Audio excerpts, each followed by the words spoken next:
second annual Christmas podcast. Trey Lewis. Ella Langley. We didn't do this last year. Because I had eye surgery. She had eye surgery. They took the eyeballs out of my head, But cut around in there, and then put them back. And we did the year before. That was pretty scary, wasn't it? yeah, and I was living here. Yeah, you're living here. We don't live together anymore. That's a big update. Yep. Have you enjoyed not living with me? The company was nice. Yeah. And the fact that I don't have to get in arguments with anyone about doing things, I just... Or like me breaking the garage door. Yeah, that didn't really bother me much because it was also funny when you would do that because you'd be like, well, I knew you'd be mad at me. Yeah. I remember the last day you broke the garage door. I opened the door and because I heard and I opened the door and you were ripping every tackle thing you had put up on the wall. And I was like, Trey, stop.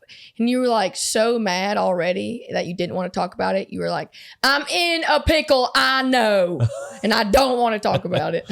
Yeah. I think the last year we lived together was just like a tough year. I had kind of like, I was going through a time. Me too. And then like you had like some kind of fitting or some kind of something over here every day. Well, it's nice to kind of have all of my stuff in my own house, Yeah, and you're just like right up the road. So I've come by and seen crew a couple of times and whatever. I didn't show up unannounced though, Yeah. Yeah, thank God.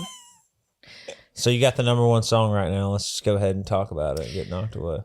What is life? Dude, I don't know. That's crazy to hear you come out of your mouth, honestly. Like when you said that, I was like, whoa.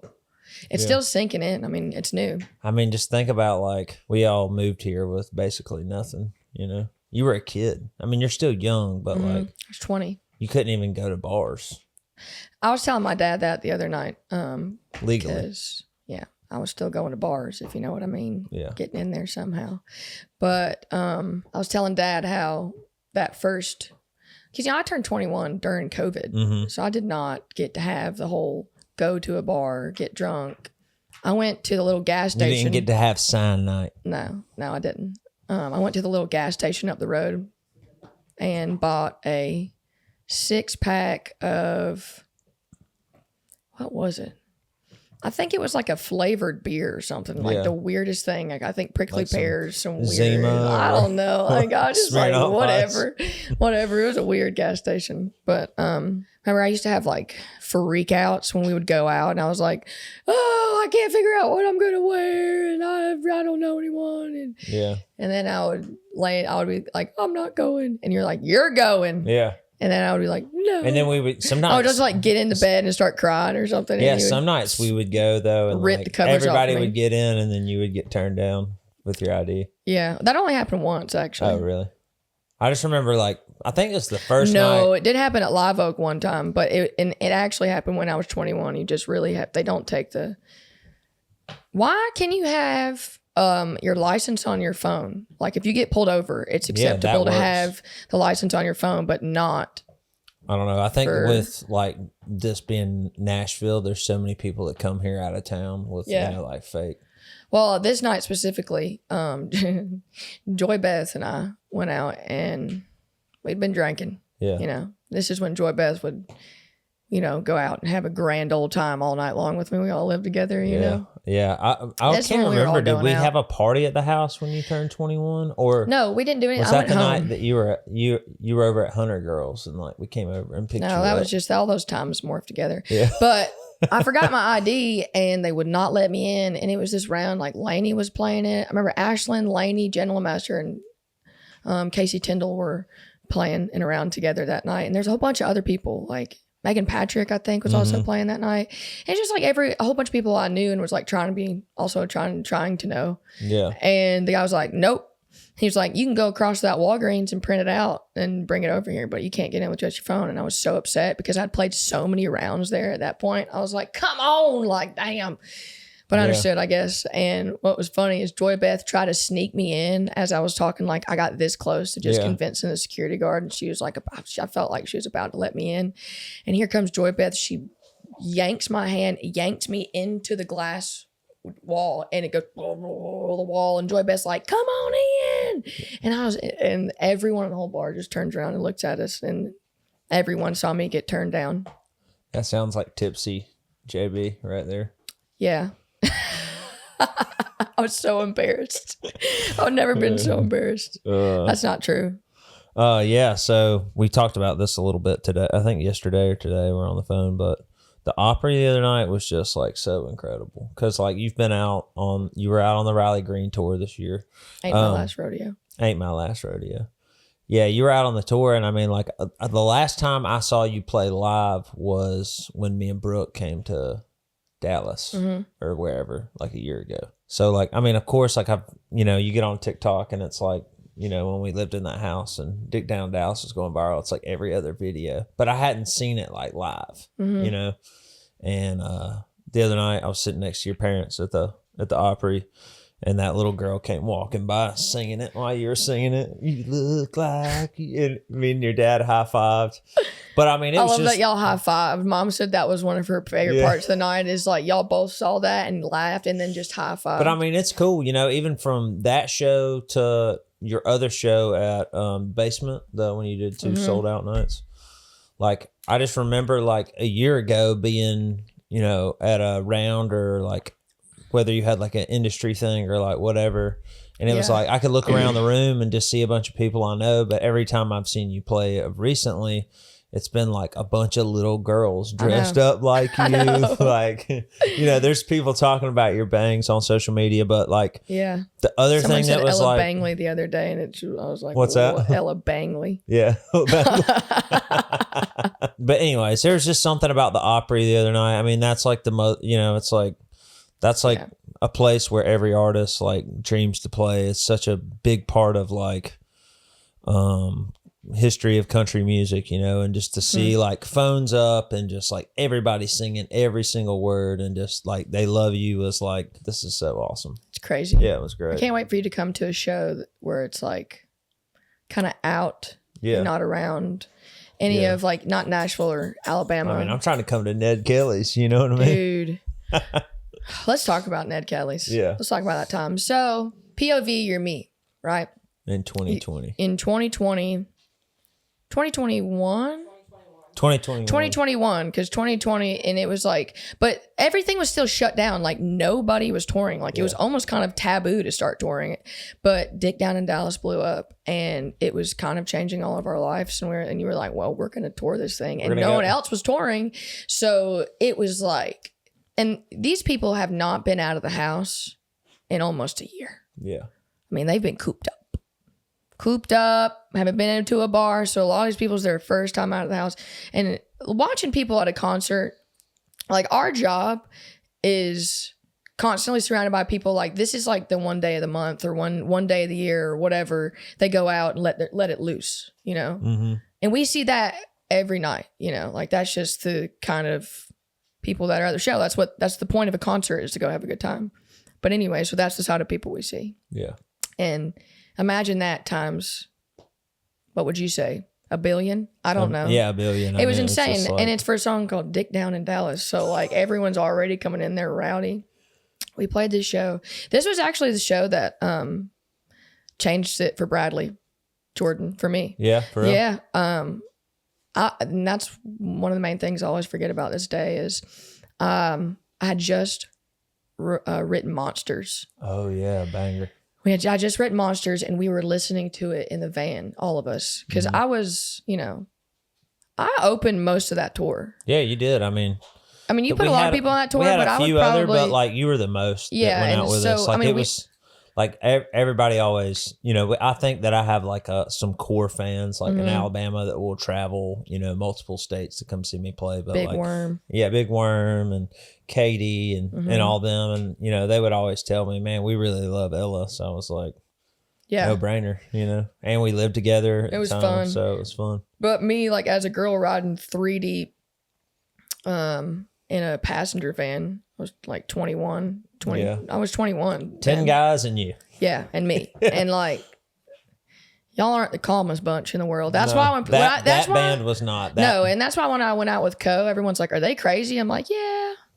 But not like Trey and them. Yeah. Like Co and them are crazy, but y'all are just, that tour was a different level to this day. Some of the craziest shit. And so anyways, we were playing Monsters, and so I did it for a sound check, and I sang Monsters, and Bradley, Up to this point, he had been somebody who I would call for advice, or I just really always trusted his opinion because it was always an honest one. He's been a part. Yeah, he's honest, and he's been a part of some really cool things. He has, and I trust. He's such a song guy. He's such a music person, a music lover, that he really does make it all about the fans and the music. And I've just always thought his perspective on how to do this job and how to approach his career, and I don't know, just kind of be a good person. And I've just always respected him, bottom line. At this time, I didn't know he was going to be my manager, and he didn't either, but he had booked me some shows here and there, you know. Zydeco, but I think I was still, downstairs. yeah, Zydeco. I mean, Bourbon Street. He booked me open for Mike Ryan. That was like the first artist I ever opened for. And so like they throw me a bone every now and again. And I was sending him songs that I was writing, and he would always listen to them. And because he was a song guy, that's mainly like that was our form of communication. And I would send him, I don't know how many songs in a row. This man wouldn't reply. He just would not reply. But he would reply to the ones he likes. And so that's why I kept doing it, because I know he's not replying because he's not listening to it. He's listening to it. He just... One day I did ask him, I was like, when he became my manager, I was like, you got to reply to the songs. He's like, what do you want me to say? I don't like it. And I was like, yes, I do want you to say that. He's like, fine, I'll tell you if I don't like it. But I played Monsters, and I just kind of sang it for sound check. And in that room sounds really good. It does. When no one's in there, an empty room. And he listened to it, and he walked up to me, and he's like, why haven't you sent me the song? I was like, Bradley, I have sent you the song. He's like, well, I mean, you're ready. You're ready now. And I was like, what do you mean? Like I was like, what do you mean? He's like, you're ready. He was like, let's figure out how to get you some publishing meetings. He was like, you're ready. Cause he just wanted me to move here. And, you know, my goal was to figure out how to start writing songs and get better at it. And writing songs was never something I was, you know, I'm not like Joy Beth, where I was 7 years old sitting there writing full songs. Like I would always write songs. Like I could write melodies. Like when I was younger, I would write melody, like verse, chorus, verse, you know, I could do all that and remember it, but I don't know, words were always just like, I think I second guessed myself way too much as a human to write by myself, you know, and that's something I'm working on still to this day. But yeah, I don't know. From that show, it changed. And then the rest of that night was insane because I went up. He made me do it. He made me play that song during my set. And this crowd's like young, like I said, haven't been out of the house. They're insane. They're rednecks. We're in Georgia. Like, you know, we know you're thinking exactly. Maybe I'll play like 10 covers and one 100% original. Here for the party 7 times, you know. Like, just keep repeating the chorus. And then, repeat the chorus. And then maybe Wagon Wheel. I don't know. Yeah.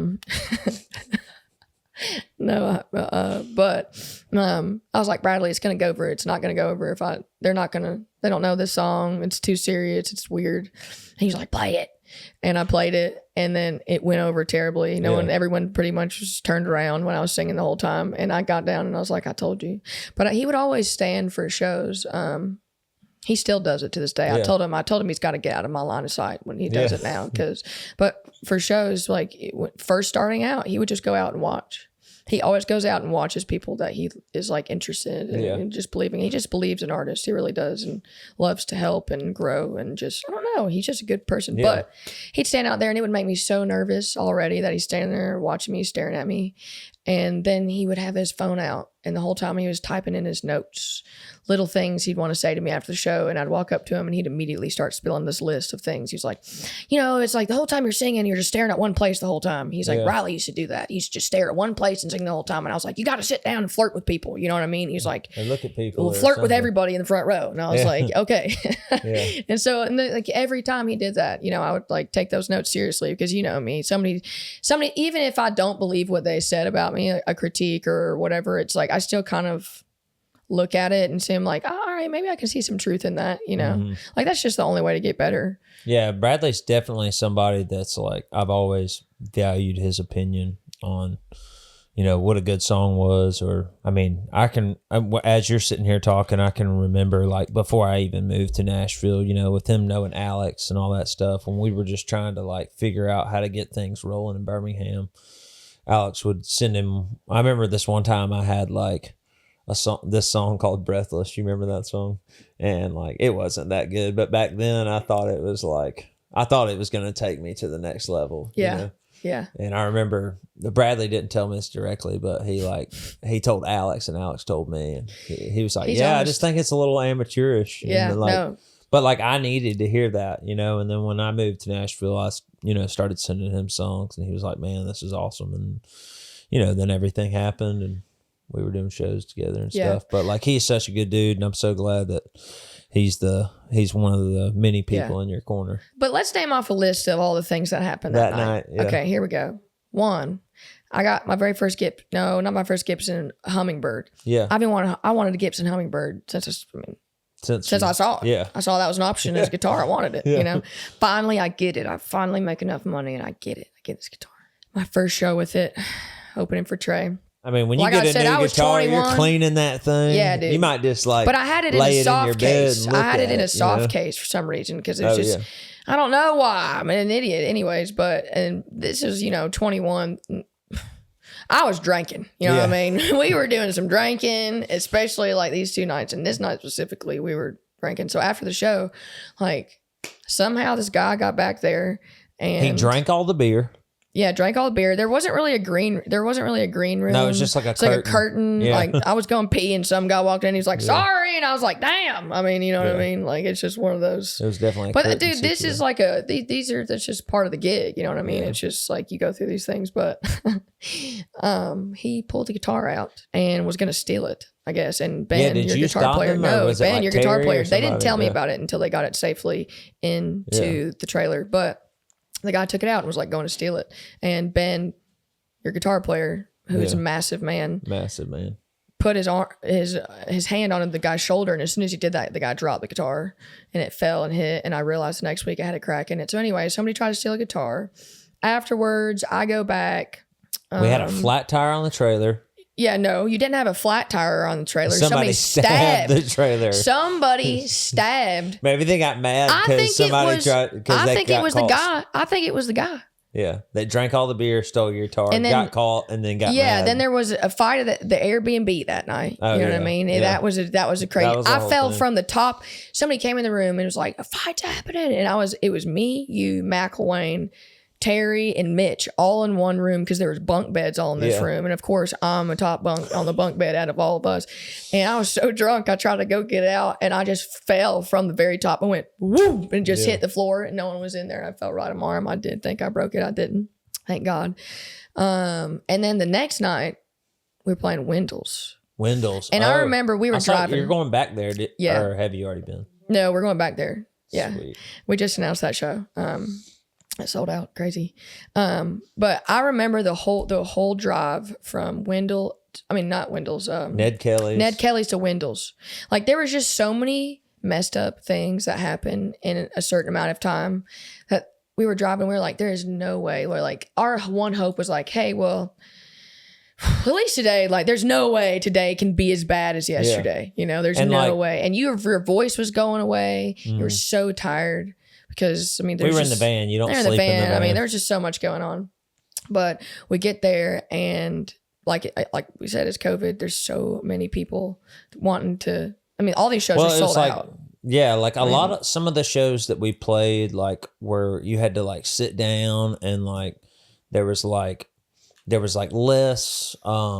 less capacity restraints and stuff like that. But Wendell's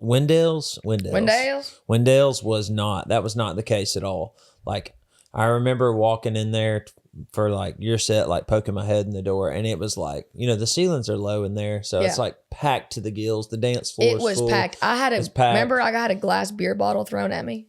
Yeah, I played one of the only original songs that I had on my set list at the time. It was actually the song you and I wrote first night I moved to Nashville, called "One of the Guys." I couldn't sing that song if you asked me to. I couldn't either. We should pull it. When we wrote that song, I was getting broken up with. You did. You got broken up with in the middle of it. I kept walking out sorry. Yeah. But a glass beer bottle got thrown and it almost hit me. I had went back like this. And then some girl passed out in the bathroom Yeah. or something, or she was too drunk She or ruined whatever. it for everybody. And she was underage. And so all of these cops, they were like, they came in and they're like, oh, it's too packed in here for COVID. And they're like, well, it was just like, it was kind of messed up what happened, honestly. But because they let them sell that many tickets. So it's like, I don't, whatever. But so they're like, no, the show's shut down. Yeah, but you played your whole set. I was the only one that played my whole set. These people know who I am. Yeah. They're not here to see me. Yeah. They're here. They're here to sing Dick Down to Dallas. They're here to sing Dick Down to Dallas. And I remember Bradley was outside, just so like, wow. Yeah. And it was raining. it was raining, and you were like just sitting there. There's no green room there. Up there. And then y'all decided you talked somehow they talked the cops into letting y'all do Dick Down in Dallas. Like and you did a 15-minute version of Dick Down in Dallas. And it was crazy. Yeah. It was insane. But that was just like, I feel like crazy stuff like that happened almost every weekend we were out on that tour. Yeah. See you when I'm drunk. Remember that one? See you when I'm drunk. That's where that Snapchat Yeah, I mean, you spent your birthday with us out on the road. I mean, there was a lot of. I did. We were in Minnesota. Minnesota. Wild Greg's in Minnesota. You had on that Bud Light shirt or Budweiser shirt with the stringlies on it. I only know because I know what shirt you're talking about, but yeah, they had the bar stools that were like swings. Yeah, I do remember that. And that the green room was down in the, and they had in the basement. They had a mechanical bull. Yeah. Oh my God, that's the night that I fell off the mechanical bull and my knee went into the cement floor. I thought I broke. Yeah. I think that's probably where my knee issue started. Yeah. I just put that together. Probably. You need to go to a chiropractor. I got the guy. I've been going to a chiropractor. Yeah. I only went once, actually. What's his name? She said, it's a she. Oh. And she was like, this is bad. I was like, what? She goes, this. I was like, what? She goes, all of it. And I was like, yeah. I'll be real with you. Out of all the recently. messed up things that I've done to my body, riding in the van was the worst. No. Yeah. My ass is not big because that's how God made me, but also because sitting on it so much in the van, I swear to God, I would sit there and be like, this has to have an effect. Oh, yeah, it does. I mean, you sit there for so long. But I will tell you, one thing about having to spend so much time in a van, that's probably why we're so good at having conversation now. For sure. Without a doubt. You learn how to talk when there is nothing else to talk about, because when you're in there for hours and hours and hours Iowa. With these same people you've been with for days, you see these people more than your family, more than you've ever seen your family. You know, like it is a lot. I was talking to Howie and Ben and Rye.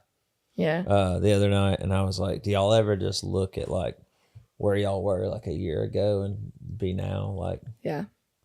You know, we talk about that a lot. A couple of tour buses and just, you know, getting it's really cool. Well, it's really cool and because those guys it's always have just been with you. You know, obviously you and I both don't have the same band that we like started with, like playing covers with, but basically we've had the same band or like the same, you know. Well, I had the same band in Alabama. Yeah. I mean, I found a band the first night I played a show out of high school. Yeah. I went in, played a songwriters round. Yeah. I had to write songs for that round. Yeah. Mm-hmm. Like, because I didn't have any, really. So I was like, I had to write songs specifically to play songwriters round. But anyways. Where was it? In Birmingham? No, it's in Eclectic, Alabama. Bezlos is what it was called. Nice. Anyways, it's just probably like 4 people in there, and they're all over the age of 70, but whatever. But there were these guys that played there. They're all under 30. So that was the band that I played with every show in Alabama, all the cover gigs, everything. Played with those same guys pretty much the whole time. And then, these guys have been with me. Ben started in, it's going to be 3 years in January. My favorite, one of my favorite stories is that you tell is that, you know, he was playing with Scott Stapp. Yeah, that's Creed, it's and you were like, you're really going to join my band? You're going to get out of a tour bus and get in a van and you're going to stop.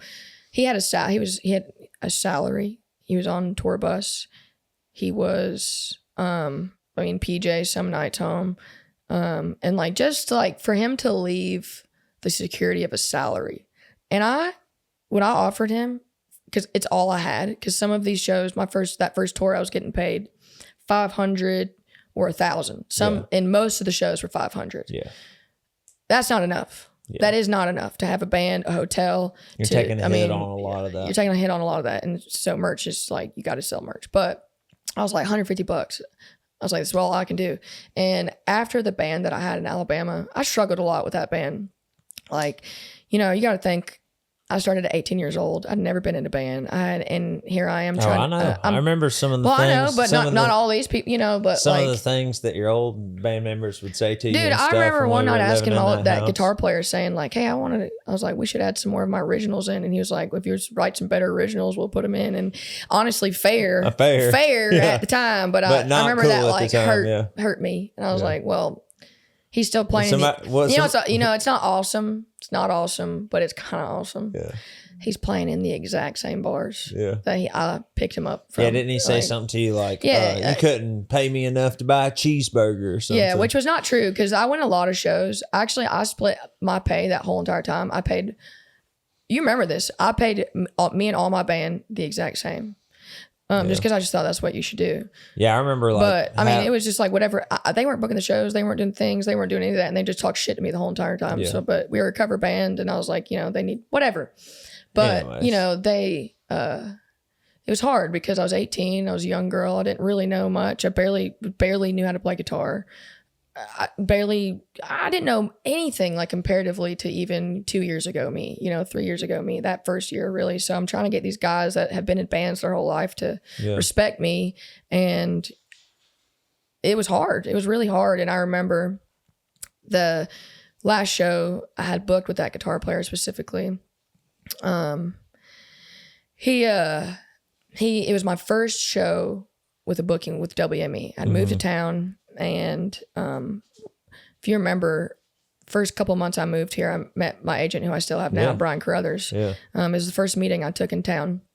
And he booked me open. A1 day man, one. He's still here. He's the man. He's still here, man, booking me shows. But he booked me opening for Parker McCullum in Avondale, in Birmingham. Or where's Avondale? Birmingham, yeah. And so this was like a big deal. This is my first show with a booking agency. I'm not signed. Yeah. It's just the first, they just booked me. They book you a couple shows, see how it works out, whatever. Yeah. So 2 days before the show, he's like, man, I'm stressed. I can't do it. And I was like, I don't care that you're stressed. Like, I'm sorry, but like, you have to do it. Like, come on. Like, you can't, I would never do that to somebody. Like, I would never, like, I don't care. I just don't, I have not played maybe 3 gigs in my career. One of them was that Skybar gig when I had a panic attack and it was pressed all day. And you're like, you got to play the show. You just got to get him to play the show. And sometimes you didn't take that time for yourself. But anyway, so he pulled out and then he said all that crazy shit to me about like, you've never paid me enough to buy a cheeseburger. And it's like the amount of shows that I literally went without making money. And this is the only job I've ever had. I've never had another job. Yeah. As an adult, never. I've never given myself another avenue for making money. I never went and got a restaurant, a serving job or anything. Like I've never tried. I just have always done this, but you've always been destined to be a star. Well, shit. But I do remember feeling like I just never want to have to convince people to be here. Yeah. I never want to have to. It just sucks. It sucks to when, for so long you're at a point where you're really having to convince people to believe in you, and to just have people around you that you don't feel like you have to work so hard to do that all the time. Like they just believe in you because they are choosing to believe in you. It makes such a big difference. And so when I hired Ben, he's just been that way the whole time. And I mean, even him just coming out there and doing it, like I still like for the first couple of shows, I felt kind of weird about it because I was like, man, is he going to come out here cocky and like, man, he knows what he's doing, but he's not. He's never been. And honestly, like most people don't know how good, even if you watch Ben play a show with me, most people don't know how good he is at guitar because he doesn't ever play over me. My old guitar player, dude, remember how much he used to play like while I was singing? I'd go to sing a verse and then he'd rip a solo and I'd be like, well, I wasn't singing. Did you ever think that, I don't know, can we talk about your new bandmate that you're adding? Yeah. Oh, Aaron. Yeah. So I know that like we all kind of sit around and fantasize. Like I love my band, but we always think like, man, if we could add like a steel player or like a keys player where it's like I not in the fantasized about that my whole life. Did you ever think that your new bandmate would be who it's going to be? So Aaron Ratier, I'm putting in my band for the Riley tour and probably some other shows next year. Yeah. And for right now, it's a temporary thing, I think, for both of us. But because he's a rider, and that's just what he's destined to do. And when you're touring, it just really does take away a lot of your time from being able to write. But I went out when I was out with Dirks this past year, saw that he had Charlie Worsham out. Yeah. And I just think Charlie's like one of the best songwriters. For sure. I mean, he's a great artist. I mean, he's just an incredible guy. Yeah. And I was like, I think it's really cool how he just comes out and plays with Dirks, you know, and he kind of gets that fix of getting to play, but he just plays in the band. And so I saw that, and when I was watching the show, and I was like, oh man, how cool would it be if I brought Aaron out, because he's a great singer. He's already been out on the road with he sings great harmony. He can play acoustic, you know, and I was like, I'll just throw him, do the same thing, put him as play backup acoustic and sing harmony. And then, you know, he gets to come out and see like what this song is doing for both of our careers, like on the road and in front of these fans. And not a lot of songwriters get to experience that side of this, you know. They kind of write the songs and then they go home for the day, and then whatever happens to the song, it's sick. And so for you know, I kind of want to be like, I want you to watch what this actually does, because it does change your perspective and on how you write a song. I think on when you know, when you see how to work a crowd and you kind of see what responds and doesn't respond. But yeah, it's going to be really fun. Plus he just is like one of the funniest people I've ever met. Honestly, like since I was around him the other night at the Opry, like, and he texted me yesterday and was like, man, it's really good to hang out a little bit. Like, but I felt the same way, but I wasn't going to say that and like make it weird, you know? But like, he's so weird. That's why I love him. But like he makes little jokes that like you think about forever. Like there was a tuner on the door, like going into the little room with the mirror. I guess that's the bathroom. And then in your little room in there. And he goes, I was like, is that a tuner? And he goes, it's not a tuner. I don't know. And like today I was in a ride and I saw this tuner and I took a picture of it and sent it to him, you know. It's like, it's not a tuner. But it's just like, he's just a funny guy, you know. He's hilarious. Yeah, he came and opened one of the shows, one or two of them. And he was the only guy. I had all girls open this tour, and I'm doing it for this next tour too. And we haven't announced that yet, but it'll be all girls again, and then probably an Aaron Ratier in there. But you know, he was just kind of asking like, "How do you want me to do this?" And I was like, "I want you to just go up there and be Aaron Ratier." He's so funny when he plays. It's kind of like a comedy special, and really incredible songwriting, and he's a great singer too. He's just a showman. Like he knows how to put on a show. He knows how to get people's attention. And he started out the whole thing. He went and found himself a graduation gown, like a big white, like kindergarten graduation gown. Yeah. And he had this big flute that was like the big didgeridoo. Yeah. Didgeridoo. Yeah, didgeridoo. Yeah. And so I'm talking to this radio person before the show, and Kaylee runs into the green room. And I'm literally meeting, like shaking this man's hand, and she goes, "Aaron's starting, and you've got to see what he's doing." And I was like, "Hey, can we return this? Or you're gonna want to watch this." So I run out there, and he's standing on stage in his graduation gown. Just walked up there, didn't say anything, and just started to go. I bet the people. And so everyone in there who's like getting a drink. And y'all hadn't seen the didgeridoo. And this is the biggest show I've ever played in my life. It's 800 people. We're in Chicago, and it's a really young crowd. Joe's. And so everyone's getting, Joe's on weed. Yeah. And so everyone's getting kind of crazy. And then the whole room goes silent. And everyone that was not paying attention was like, zoop. Do you think people were like, who let the homeless guy in here? But that's what he wants, though. Like, he wants it. Like, and he just, the way he does it, he goes, "Now I'm going to sing a song about butt cheeks. Your butt cheeks, your butt cheeks. They look so good together. Your butt cheeks, your butt cheeks," you know. And then he's like, "That's a song about butt cheeks." And now that's a song about butt cheeks, you know. And he's like, he goes, "I'm going to try to sing 47 songs in a 45-minute set. That doesn't really pan out. So here we go. This is a song about love. I love love." You know what I mean? Like, I'm butchering it because I'm not near as funny as he is, but.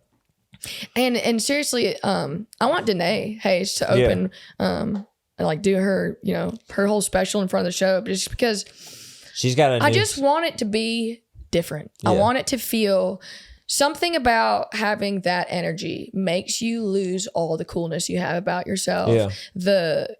The whatever it is that makes you not want to sing along in a concert because you're like, oh, what if people see me singing along to the song that I like, you know? Because that's real. I've been in a show and felt like I don't know if I want to join in on this clap because what if this person is looking? Who cares, you know? Yeah. And so my goal as the artist and the headliner, who this is my first headlining show, my first tour, and I get to control the environment, is let that shit go. Like, just go in there and get your money's worth. You know, it's like what you said earlier. It's like people come to a show and they want to forget about their life and just to have a night that they remember forever. Yeah. Well, it's like you're awesome. There. You put on an outfit. You made plans. You got a sitter. You got out of class. You did whatever you had to do to make this night free. You whatever you did, spent whatever money. Just go enjoy the time. Have you heard Danae's "If These Walls Could Talk"? Yeah, we wrote that. I know. It's awesome. Her stuff is great. We went to awesome. See her here. My dad met her the other night, and he called me, and he goes, man. Or no, on the way home from the Opry, because she was hosting like the backstage area. Yeah. Her and I are thinking about possibly doing a podcast or like some short form content thing together. Just be great. She's from Alabama, I'm from Alabama, and I think our personalities it's kind of like me and you together. It's like just redneck ridiculousness. But we were in the car and Dad's like, I like that Danae's girl. She is funny. And I was like, I knew you'd like her, Dad. She is hilarious. Yeah. She's great. But these walls. We could go on and on all night, but you're ready to play some games? No, I think we should just do the talking thing. Ella, this is a tradition like no other. Hey, but I want to let you know. Okay. That I was not a very squeamish person. I've never been that way. Yeah. But after we did that episode, I'm not kidding you. When I can see certain things and want to throw it. Like anything. What's the thing? And I've just now been able to start eating Rice Krispie treats. What? Well, we did. You've ruined. Mustard was almost ruined forever. So that everybody knows, last year we did sardines on Rice Krispie treats, and so we called those One More Chew. Oh, we did it again? Yeah. That's the only. Dude, I just said I love Rice Krispie. That's the only. We have quail, eggs, and Spam all together. Your choice. So if you want to have a Rice Krispie, if you land on your choice, that's like the only saving grace. Tuna wafers, those won't be too bad. There's only one saving grace. You gotta spin again too. The cranberry cracker, that one's not too bad. The strawberry chub is the grossest one. It sounds like it. What is it called? Chub? Chub mackerel. Chub mackerel. It's like a big fat dead fish with rind juice or something. It's nasty. Okay. All right. You ready to do this? Yeah. But here's the thing. Like, I could answer them all. You can answer them all. Okay, go. But you have to eat something gross. Well, we'll see. Who have you stalked on social media and why did you stalk them? I feel like I stalk a lot of people on social media. Like, so I'll run on one TikTok and go through a whole thing of like, who is this person? Yeah. Somebody dies and someone's family. What boy have you stalked on social media and why? How about that instead?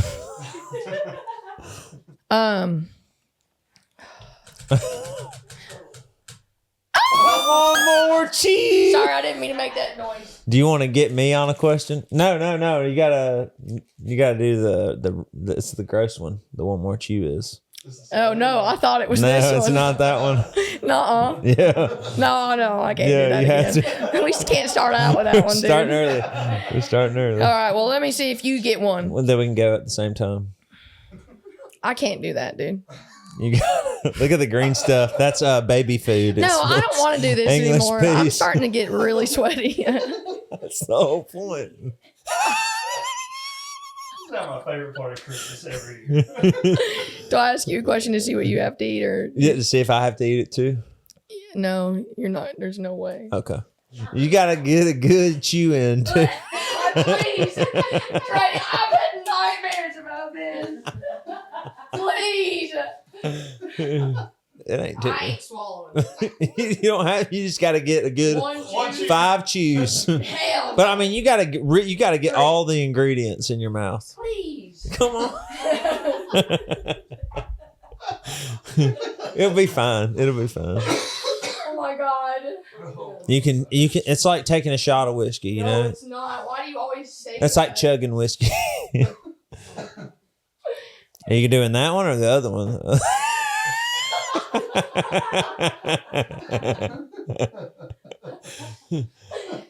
Okay.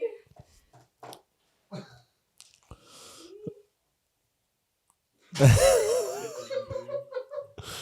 don't make me do this. Oh, watch out now! It's about to fall. That's all right. Trey, I can't. Stop tilting it so hard. Daddy's gonna love it. I can't.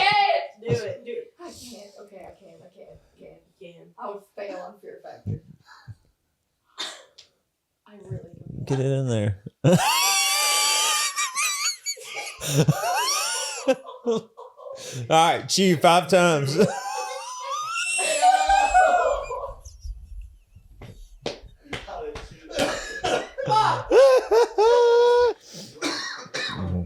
So give us a rundown of what it felt like at first going in. Awful. So awful. What? These aren't fair.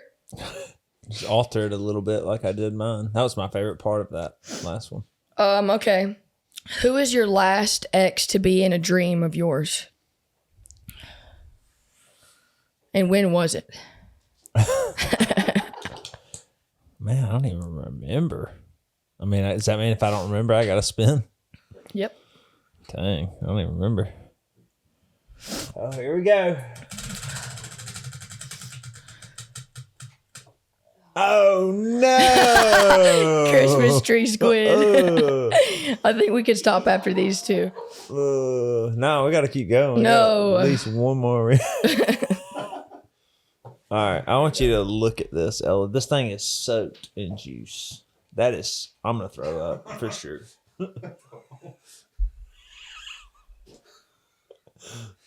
What happens if I can swallow it? I don't know. Probably nothing good. I think I'm going to get sick. Stop projectiles. I haven't made a normal face since that happened. Oh, no. It won't even.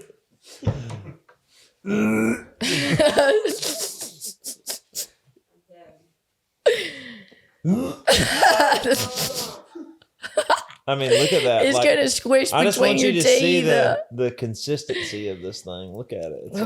Please stop. Please stop playing with that. It's squid. Have you ever been fishing with squid? Probably won't again. I don't want to do this. Like, this is No. what's going to squish in between. It's my gonna teeth. squish in between your teeth and get stuck in there.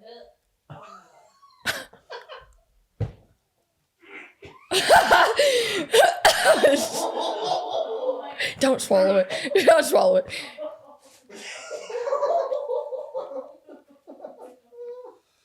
It's just. Ugh. The gross part was the squid, but the sweetness of the Christmas tree cake made it not as bad. Let's see what we got here. God. What have you done recently that would cause your ancestors to turn over in their graves? My ancestors? Yeah. Weed, probably. Damn, you answered. Yeah. Yeah, I like to partake in that a lot, actually. Nothing wrong with it, Yeah. right? Well, I I can't got do a lot it of because I anxieties, always. and I have my brain runs it. It doesn't stop, actually. So, Everybody needs a little something to help them get along. except for know? you. Except for me. You can't. I'm just out here raw dogging it. Oh, dude. I just get moral What is the hangovers. grossest thing you have ever licked? Definitely a butthole. Yeah, I've Yeah. probably seen where it's to the other side. I probably met her. Yeah. Brought home some weirdos for sure. When we You lived did together. not. Definitely a butthole.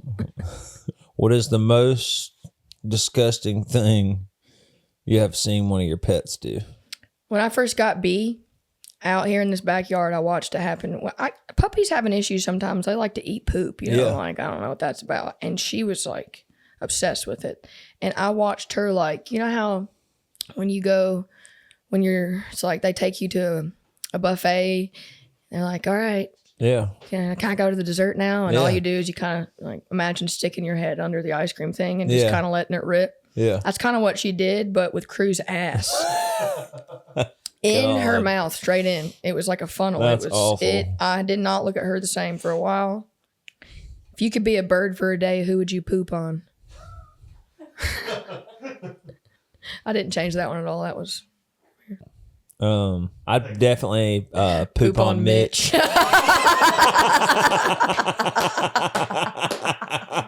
We said it at the same time. I knew you would say that. God damn it. I do. I just love it. Bert just shit on me. And if you better tell me when he did, because I would make sure to be next to Mitch when that happened. Because that's going to be the greatest reel of all time right there.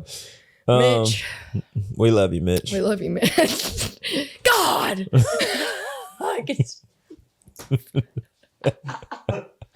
He would drive all the way home and get bomb hours just to reward himself for it. Oh. What did you do the last time you caved into peer pressure? You're spinning that wheel. No. Oh, man. I took a shot. Damn. Kaylee made me take a shot of Fireball last night. I don't necessarily like taking shots of Fireball, but she loves it. Yeah, it's disgusting. Mcilwain just drinks it straight out of the bottle. Yeah, I mean, I don't think I've ever really drank Fireball mixed with anything. Really? No. Like pineapple juice? What? Yeah, my old bass player used to do that. Well, I mean, Josh McAvoy, like my old bass player. Shout out. If you could wish for anything to be 3 times bigger, what would it be and why? My career. Okay.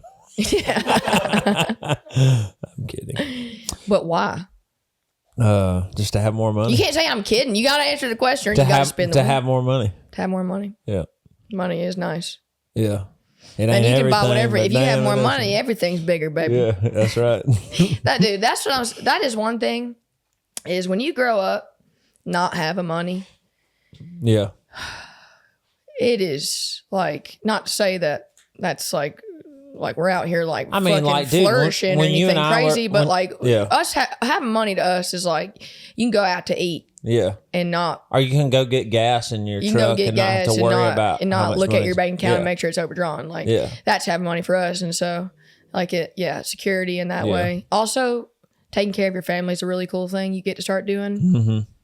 and it's really nice. This really is cool. What happened the last time you felt completely stupid? The last time I felt completely stupid. Yeah. When he lost his right toe.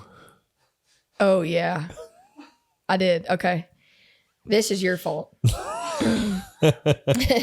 So I did the Toby Keith tribute.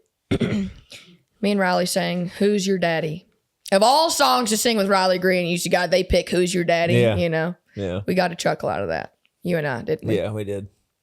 You crushed it, by the way. Thank you. That was I really was cool. there. That was really cool, actually, and I really do like that song. It's a Yeah. good song. But it's just kind of funny. Yeah. Actually, side note, because of that song, a family friend of ours, their son, I was coming over there to get something, Joy Beth's flowers for her wedding, and she's like, he's probably, I don't know, 7 or 8. Yeah. He's like, hey, is Ella coming back over? And is she going to bring her daddy, Riley Green? And I think because that song, he's like, you're going to bring your daddy, Riley Green. And last time I went over there, I said, hey, you know Riley's not my daddy, right? And he was like, I didn't say that. Who told you that? And it was like freaked out. It was so cute. That's But no, we funny. did that. And there was just insane artists on that bill. And I was standing in the green room, and I looked up there's this little bar side stage, and they told us to go hang out there after we sang, and Riley just walked right off, and I thought for some reason we were supposed to walk off. Well, we went back in the green room, and I saw everyone I wanted to hang out with up on stage, so I walked my ass right back up on stage, and there was this little spot in between Eric Church and Hardy. There was the only open spot. And I was like, well, I guess I'm sitting there. I guess I'm sitting there. It wasn't sitting, it was standing. But Yeah, anyways, so I walked right up. Well, so I walked right up and I met Eric Church. Yeah.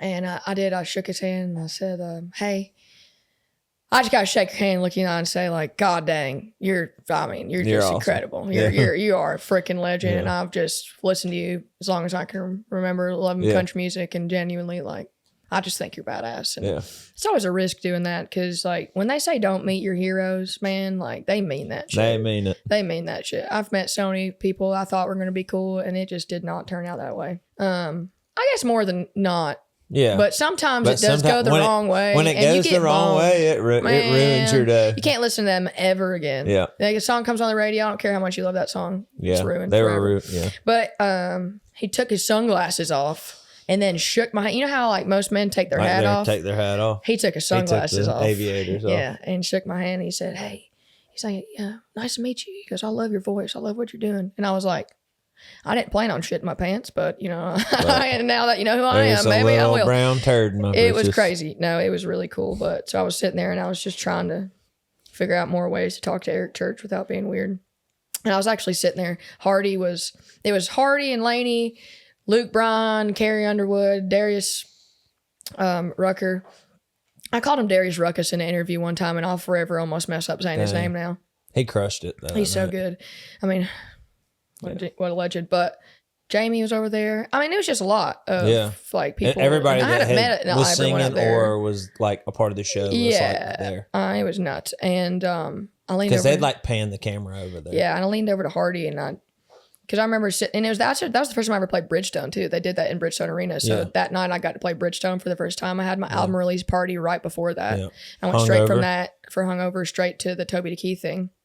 And so I was just kind of sitting there looking out in Bridgestone and also looking to my left and seeing Eric Church and seeing everyone else up there. And I leaned over to Hardy and I said, "Do you remember the first time you were around the most famous people you've ever been around in your life?" And he looked up and he giggled and he was like, "Yeah, is that you right now?" I was like, "Yeah." Yeah. He just like laughed and gave me a fist bump and whatever. But so last song comes around. My daddy served in the army. When he lost his right toe. So Trey changes the lyrics to things, and I sing all of the lyrics because, like I said, I've been on tour with Trey for a long time, and even before that, we did cover gig stuff together. So a lot of covers that we have done for years. The best thing since buttholes, baby. Yeah, you're the best things. Ella come in when me and Ella lived together. She would always come in and be like, "I got a new one. What do you think about this one?"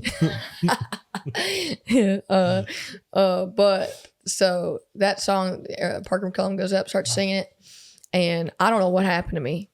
I don't know what came over me. I could have just sang this in my head, but I took a risk. And he goes, "My daddy served," I'm standing next to Eric. Said, "My daddy served in the army." And I leaned over to Eric Church and went, "And he lost his right toe." Now he walks and a Eric little goes, funny. Takes his sunglasses down. He goes, "It's I." And I was like immediately sweat just down the back of my neck. I was like, "Oh my God." And he goes, "That was awesome. I'm just kidding with you." But he made me believe that I had done something so disrespectful and wrong. Yeah. Which, I mean, it was a tribute and that is a great song. But I think it's hilarious. And Toby probably would have laughed at that moment if he knew what happened, but maybe he did. Did you ever meet Toby Keith? No, but the first BMI Awards I went to, he was being honored. Yeah. And also Bradley stayed on his bus like last year. Yeah. At some point he had his bus for a second and still logged into Toby Keith's net. He went to go watch TV at night and it was still logged into Toby Keith's Netflix. That's wild. He was watching Shameless. That's a great show. That's a great show. Yeah. All right. So we're not eating any more gross stuff. We're done with that. I think we're done with that. I think we both had to do something terrible. And I don't look forward to it next year. But all right. Let's just spin and see what we would have. Okay. Let's see how unlucky I am. Yeah. The fact that I got that on the first try, I would say. Raw onion. Yeah, I still just don't want to bite out of a raw onion? I hate onions. If you eat the raw onion, he'll have to eat something really gross though. Yeah, this is okay. Yeah. This is what I get. This is what I get. But I mean, you got to get a good 5 chews in. Okay. Okay. Oh! Spin again. The suspense. Hey, BB, spin again. She can come up here. That's a good wheel. Your choice. No. I probably just eat one of them Christmas tree cakes right there. How do you always we gotta get do the outro. Do the outro while we're eating it. Yeah. Okay. You want me to spin again? That's not your bone. Yeah. Never mind. I am unlucky. Of course he gets the. Spin again. Thanks, Rick. Spin again. Spin again. Oh, fuck. I don't even know what it is. Well, my luck ran out. Wait, what are we going to do next year? Y'all drop in the comments what we should do for next year's episode. Yeah, they need to submit the questions next This year. was fun. Thank y'all for watching. We're about to both throw up. Look how gross that is. That is like a, that is, I don't want to look at yours while I eat mine. that is fish scale. Oh my God, it's soggy. Look, it's sticking to the thing. Oh my God, it's soggy. I'm gonna throw up. All right, I'm gonna throw up. I'm gonna throw up. One thing about us in this episode is we gonna throw up. I'm gonna throw up. I'm gonna throw up. Do the All right. outro. For real, thank y'all for watching the Trey and Ella Christmas special part 2. And Merry Christmas. Hope Happy everybody New Year. has a great Christmas, time with family, all the stuff Eat you something need. good instead of something terrible. Yeah. It's not that bad, Yeah. but there were other things. I want to see how big of a bite you're going to go. I'm going to put this whole thing in my mouth. Okay. All right, here we go.